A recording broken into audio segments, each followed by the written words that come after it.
Hey YouTube, Womb Racer here. This is going to be a painting tutorial slash product review, but before we jump into that, it's going to be a bitch session because one of my pet peeves is leaving the canopy or leaving the cockpit of your airplane empty, not having a pilot.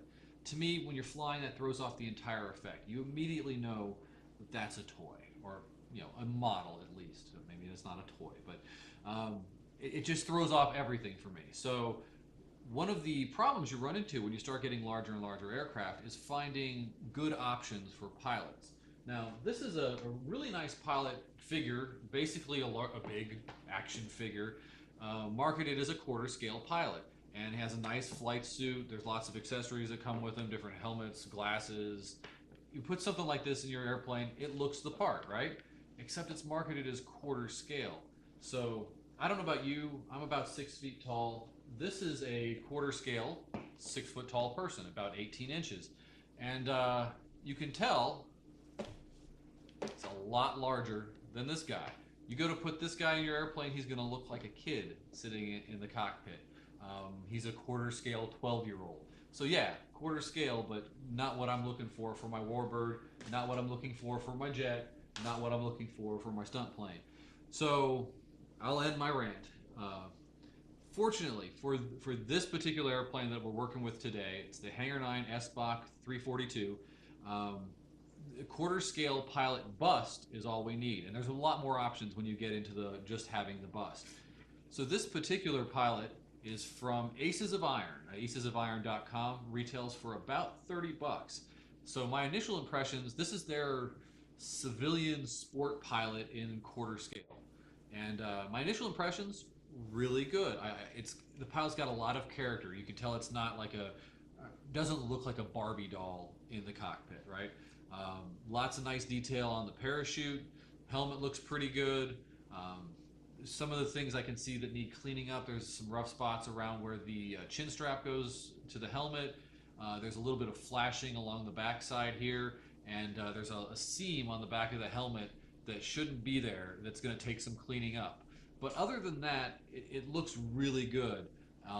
One of the other really nice things about this particular pilot is he's wearing what will be dark sunglasses here, and that takes a lot of the effort out of painting. One of the hardest things about painting a pilot figure is getting the eyes right, and this just cheats all of that and throws a pair of dark sunglasses on it. So all we're really going to be dealing with is skin tones and flesh tones on the face and neck and chest, and then painting the rest of the figure, fabrics, and a nice glossy helmet. So it's going to save us a lot of time fighting, getting the eyes just right, and it's gonna look really good. So I'm gonna jump ahead.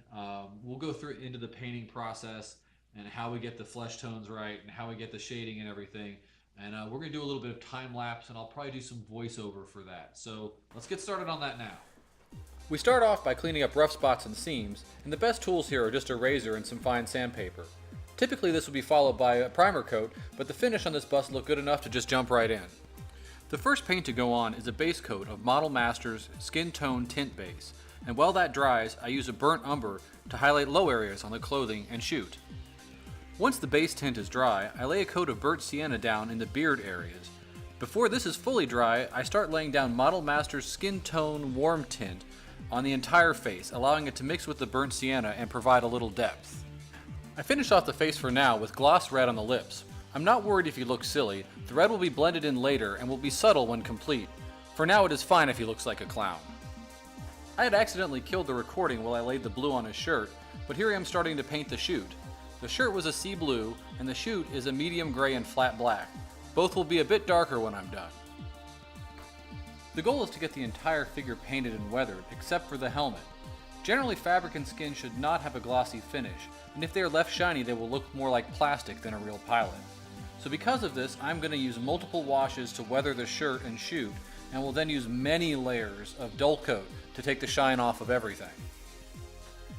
Obviously you need to be very cautious when painting areas that touch. Black paint bleeding onto the face, or vice versa, is a dead giveaway that a figure is painted rather than real.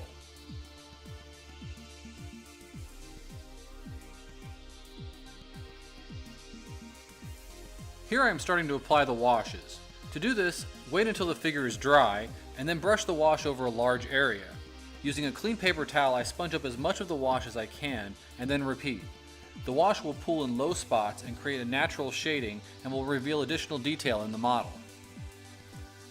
I'm using commercially available washes, but you can make your own with water or thinner and paint. Google paint washes and research though, as the wash can damage the paint if the wrong type is used. I'm using a gray wash from Vallejo and a black wash from Game Color. Here I am starting to lay down the Dullcote. I used two methods on this model, but before that I touched up the face with a final brushing of warm skin tone, leaving just a hint of the red of the lips. Then I was ready to deal with the shine. So first I laid on several spray coats of Testors Dullcote, and I also supplemented this with a few additional coats of a flat clear acrylic from Model Masters. When I was happy with the finish on the pilot, I let them dry overnight and then masked off everything except for the helmet. You could easily just spray paint the helmet, but I only had a bottle of the paint I wanted to use, so I opted to airbrush. You should try to avoid brush painting a helmet, as the brushstrokes will throw off the look. After unmasking, all I needed was a little touch-up around the helmet and I could move on to some minor details. A steel was used on the helmet fasteners and for the rings in the chute. Then it was on to the sunglasses. As I noted earlier, the eyes are the hardest part of a pilot to get right, so these sunglasses are a perfect way to cheat. They were done carefully in gloss black, and 2 additional coats of clear gloss were added to the lenses. All that was left to do was attach the boom mic to the helmet. I'm really happy with how this pilot turned out, and I think he looks great strapped into his new ride. Aces of Iron has a quality pilot figure here, and I wouldn't hesitate to buy from them again. If you've enjoyed this video and want to see more content like it in the future, please like and subscribe. Thanks!